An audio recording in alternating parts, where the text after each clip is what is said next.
Hello guys, meron pala ako dito ng broccoli. Gagawa tayo ng beef broccoli. Ayan yung beef natin guys, pinakuluan ko na yan.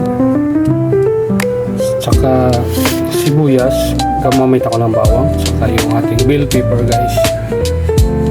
Gagawa tayo ng sauce ng ating beef broccoli. Lagay tayo ng 2 kutsara oyster sauce. Ayan. Soy sauce, konti lang yun. Lagay na ako ng asukal, 2 scoop. Ako na 3. Chami oil.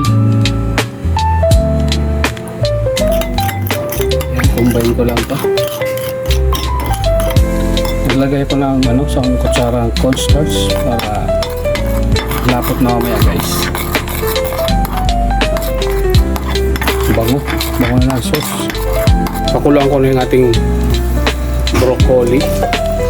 Pwede rin hindi. Paghihila ko ngayon guys, papakuluan ko siya.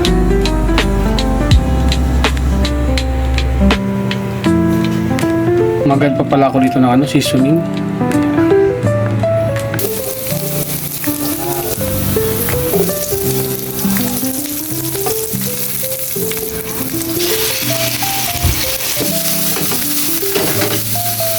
Add tayo ng black pepper.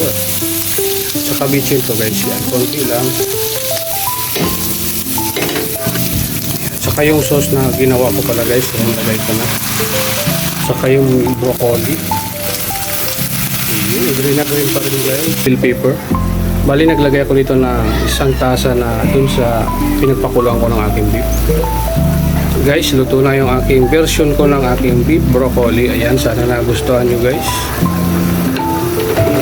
Paki-like and share at paki-follow naman guys yung aking upload na video.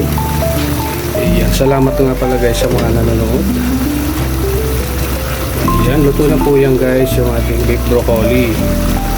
Ito na lang yung sauce. Ayun, goods na guys. Yan, kakain na tayo.